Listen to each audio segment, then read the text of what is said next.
It was a warm Saturday afternoon in a quiet California suburb, the kind of place where time seemed to slow down just enough to notice the little things, the sound of bees drifting from flower to flower, the shimmer of heat on the pavement, the distant bark of a neighbor's dog. Elon Musk wasn't supposed to be here. He had meetings lined up, calls scheduled, projects in motion that spanned continents and orbits. But for once, he'd cancelled everything. No driver, no assistant, no entourage. Just him, walking. Sometimes he liked the feeling of being anonymous, or at least trying to be. The baseball cap pulled low over his forehead wasn't doing much, but he didn't care. That's when he saw her. A small stand, barely more than a cardboard box covered in yellow construction paper, sat on the edge of the sidewalk, right next to a neatly trimmed lawn. A sign written in bold, uneven letters read, "Fresh lemonade, $1." The girl behind it couldn't have been more than 10. She had big brown eyes full of focus, her dark hair pulled into two messy braids, and a determined set to her shoulders that instantly caught Elon's attention. She looked up just as he stepped closer, squinting against the sunlight. "Hi," she said, brushing her hands on her shorts. "Want some lemonade?" There was no pitch, no fake cheer, just honesty, maybe even a little hope. Elon tilted his head. Something about her reminded him of himself when he was younger, before rockets, before Teslas, before the noise. "Sure," he said, pulling $1 from his pocket and handing it over. She poured him a cup carefully, her small hand steady. He took a sip. It was tart, with just enough sugar. Surprisingly good. "Thanks," he said, smiling. "It's really good." "I used real lemons," she said with a small shrug, then glanced up at him again. Are you Elon Musk?" He grinned. "Guilty." Her eyes widened, but she didn't scream or grab a phone to take a picture. Instead, she looked at him seriously, studying his face like she wasn't quite sure if she should believe her eyes or not. "What are you doing here?" she asked. "Just walking," he said. "Needed some fresh air." "How about you? Why are you selling lemonade?" The question seemed to catch her off guard. She bit her lip, looked down at the table, and for a moment, Elon saw the confidence falter. Then she looked back up. "I want to buy my brother a birthday gift. He's turning 18 tomorrow, and I don't have enough money." Her voice was steady, but her eyes shone a little too brightly. Elon didn't say anything right away. He just looked at her, this tiny human trying to make something happen in a world that rarely rewarded that kind of effort. A moment passed. The sound of a car rolling slowly by, the distant hum of a lawnmower. "How much do you need?" he asked softly. "I don't know," she said. "I've got $12 so far. I want to get him something special. He's been through a lot." Elon raised an eyebrow. "What kind of something?" She hesitated, then said, "He always talks about getting his own car. Not even a new one.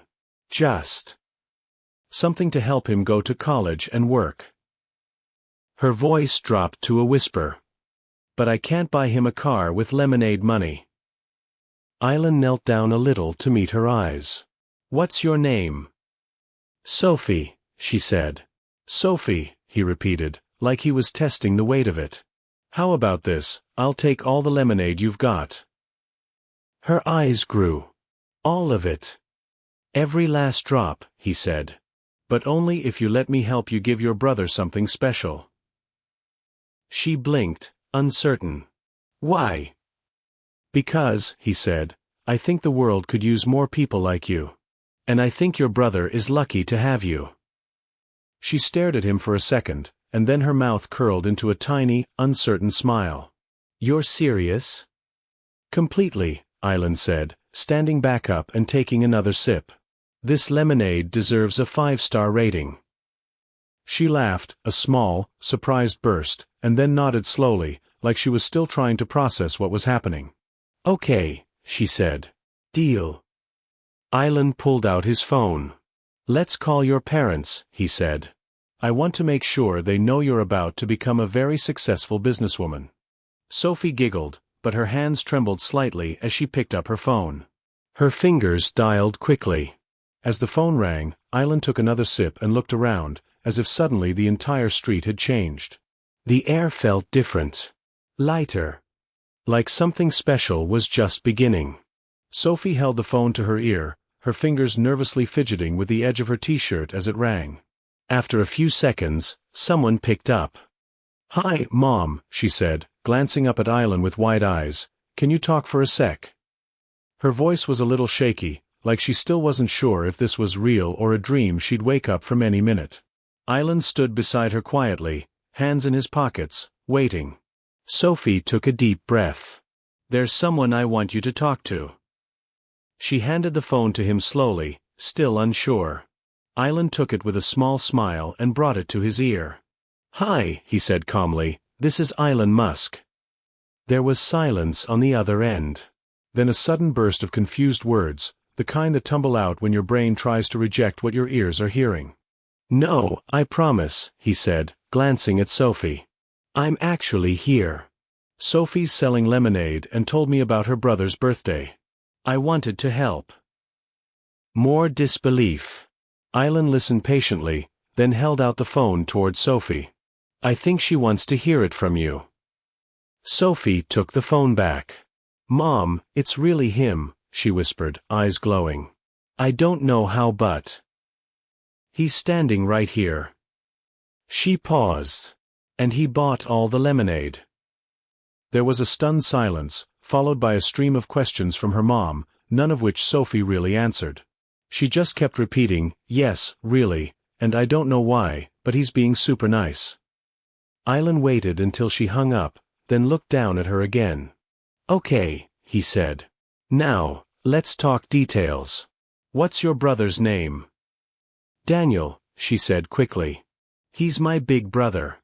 He's going to college in the fall." Island nodded thoughtfully. "And you said he's turning 18 tomorrow?" "Yeah," Sophie said. "He's been working all summer to save money. He always takes care of me, even when he's tired." She paused. "He deserves something amazing. I just wanted to help, even if it was something small." Island's smile faded a little into something gentler, quieter. "I think he deserves more than small. I think you both do." He pulled his phone out again and started typing. Sophie tried to peek at the screen but couldn't see anything. "What are you doing?" she asked. "Making a few arrangements," he said, tapping quickly. "Don't worry. I've got a plan." Sophie stood still, trying to comprehend how her little lemonade stand had suddenly turned into something much bigger. Island called her parents again, and this time, when they answered, he was more direct. "I know this sounds crazy," he said, "but I'd like to give Daniel a birthday gift. From Sophie. Something meaningful. Can you bring him somewhere later today?" There was another wave of confusion, of course. He let Sophie talk again, and her calm, determined voice seemed to finally break through. "Trust me," she told them. "It's not a joke. Elon Musk is here. He bought all the lemonade. And he wants to help." After another pause, Island took the phone back. "Here's what I'd like to do," he said, walking a little away from the stand, his tone more serious now. "I'd like to give Daniel something he'll never forget. A car. Something to help him get to college, get to work, move forward. From Sophie, not from me." Silence. Then a shaky voice on the other end, "Why?" Island looked back at Sophie, who was watching him with nervous curiosity. "Because," he said simply, "kindness deserves to be multiplied. She made me stop walking today. She reminded me what it means to care. That's worth everything." The voice on the other end cracked slightly. Island gave them the address of a local Tesla showroom. "Bring him there in 2 hours," he said. "Tell him someone wants to meet him." He hung up and walked back over to Sophie, who was now fidgeting with the Lemon Streak sign on her stand. "Okay," he said, crouching slightly so they were eye level again. "Here's what's going to happen. Your mom and dad are bringing Daniel to meet me in a bit. We're going to give him a birthday he won't forget." Sophie blinked. "Wait, you're really giving him a car?" "Not just a car," Island said, a mischievous spark in his eyes. A Tesla. Model 3. Fully electric. Safe, fast, smart. Just like you. Sophie's mouth dropped open. But I didn't even make $20. Doesn't matter, he said. You made something better. You made someone stop, listen, and feel again. That's rare. That's priceless. Her eyes shimmered again, but this time with something brighter than doubt, hope, maybe even belief. Island checked his watch. We've got some time, he said. Want to help me set up a little surprise? Like what? Well, we can't just give him a Tesla in a boring parking lot. We'll need balloons. Maybe a sign. Music. Sophie lit up like someone had flipped a switch inside her. Can we get streamers too? We can get anything you want, Island said. This is your show. They packed up the lemonade stand together and loaded it into the trunk of a waiting car. Sophie sat in the passenger seat, swinging her feet with excitement. At the showroom, Island made a few calls. Employees arrived quickly, buzzing with quiet awe when they saw him, but he held up a hand. No press, he said. This isn't about me. They nodded, and within minutes, a sleek black Model 3 had been pulled to the front, polished to perfection. Sophie and Island decorated it with blue and silver balloons, a huge bow, and a handmade sign that she insisted on writing herself, Happy 18th, Daniel. From your sister, with love. As they worked, Sophie told him little stories about her brother, how he once stayed up all night helping her build a volcano for a science project, how he never let her walk to school alone, how he always gave her the last cookie even when he really wanted it. Sounds like a great guy, Island said. He is, she said. He deserves this. He really does. And then, as if on cue, a dark blue SUV pulled up. Daniel stepped out, tall and lanky, looking more confused than anyone had the right to be. His parents followed, their faces pale with disbelief. Sophie ran forward. Surprise, she yelled, arms wide. Daniel blinked. What? What is this? Island stepped forward, extending a hand. Happy birthday, Daniel, he said with a calm smile. Your sister told me you were turning 18. She wanted to do something special. Daniel looked at Sophie, then at Island, then at the Tesla, his mouth working but no words coming out. Is this? Are you? Island nodded. This is yours. Courtesy of Sophie. She sold me all the lemonade she had. Daniel turned slowly, his eyes landing on the bow, the sign, the balloons. This isn't real, he whispered. It's very real, Island said. And it's yours. Sophie tugged at her brother's sleeve. Do you like it? Daniel didn't answer right away. His hands were shaking as he touched the car, then turned back to his little sister. And without another word, he pulled her into the tightest hug either of them had ever felt. Thank you, he whispered. Thank you so much. She beamed. Island watched them, a soft expression on his face. For a moment, nothing else existed, no deadlines, no satellites, no headlines. Just a brother, a sister, and the kind of memory that would last longer than anything money could buy. When they arrived at the Tesla showroom, the atmosphere was electric, charged with a sense of disbelief. Daniel stood frozen for a moment, unable to comprehend what was happening. His eyes darted from the sleek black car to Elon Musk and then to his sister, Sophie, whose face was glowing with pride. The tension in the air was palpable, a mix of confusion, shock, and awe. Daniel slowly stepped forward, as if the car might suddenly vanish if he moved too quickly. He placed a hand on the shiny hood, the bow on top shimmering in the sunlight. This is real, he whispered, his voice barely audible. Sophie nodded enthusiastically, her eyes sparkling. It's real, Daniel. It's your birthday gift. But, how? Why? Daniel's words tumbled out in disbelief. He turned toward Island, who stood with a calm smile, his hands resting loosely in his pockets. Island's gaze was warm, kind. Your sister told me how hard you've worked, and how much you mean to her, Island said simply. This is from her. She wanted to give you something special. Daniel's eyes widened as realization began to dawn. He glanced back at Sophie, who was watching him closely, her lips trembling with excitement. Without another word, Daniel rushed over and pulled her into an embrace. "Thank you, Sophie. Thank you so much." His voice cracked slightly with emotion. Sophie laughed, hugging him tightly in return. "I'm so glad you like it. I wanted to do something amazing for you." The joy between them was palpable, a bond stronger than words could express. Island stood back and watched the scene unfold, a quiet smile on his face. It was rare to see this kind of pure, unguarded emotion in such a cynical world, and it reminded him of the moments he cherished before his life had become consumed by the constant whirlwind of work and public scrutiny. "You two have something special," Island said after a moment, his voice low but sincere. "Take care of each other. That's what really matters." Sophie and Daniel both turned to him, their faces full of gratitude. "We will," Sophie said. "Thank you, Island. You didn't have to do this, but—" "Thank you." Island nodded. "You're welcome, Sophie. It was my pleasure." They stood there for a few moments, just soaking in the joy of the moment. The other customers of the showroom had been watching from a distance, clearly amazed at the scene unfolding before them. A few had even pulled out their phones, though they were careful not to intrude too much. Finally, Daniel, still grinning ear to ear, turned to Sophie.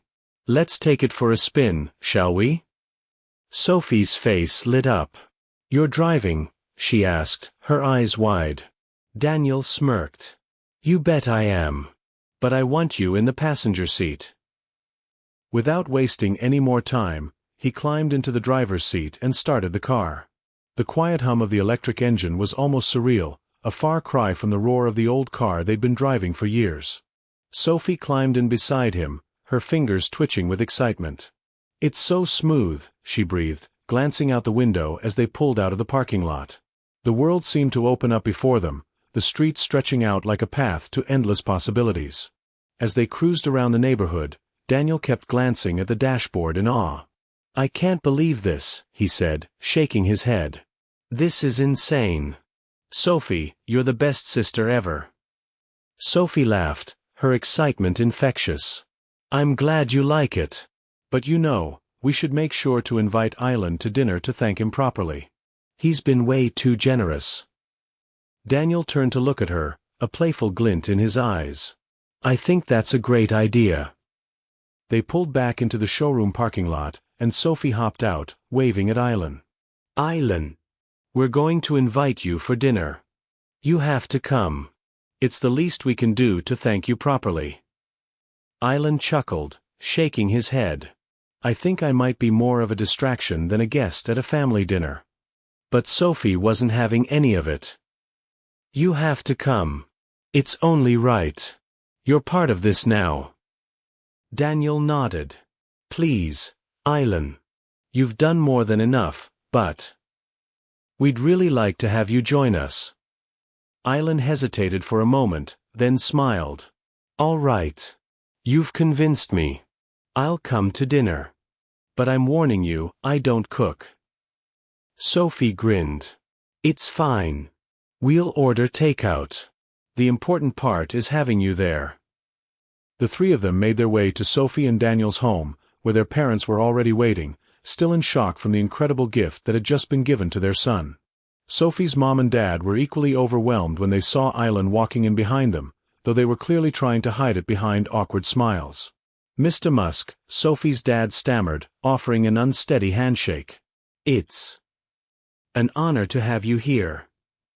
Island shook his hand firmly. "The pleasure is mine," he said, though his voice had a warm and almost reassuring tone. They all gathered around the table, sharing a meal of takeout food that seemed almost trivial in comparison to everything that had just transpired, but the joy in the room was undeniable.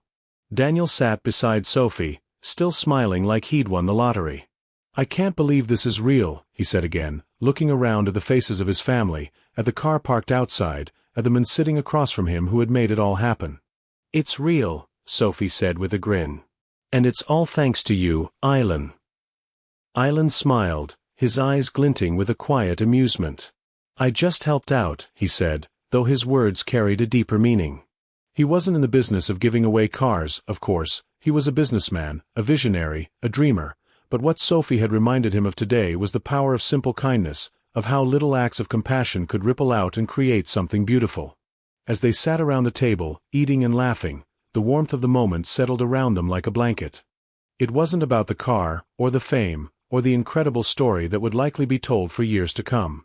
It was about family, about the bond between a brother and sister, and the kindness that had come full circle to change their lives. Eventually, the evening began to wind down. The laughter turned into quieter conversations, the sounds of contentment filling the room. Island stood up to leave, his presence a little less imposing now that the evening had settled into its natural rhythm. "Thank you, all of you," he said, looking at Sophie and Daniel.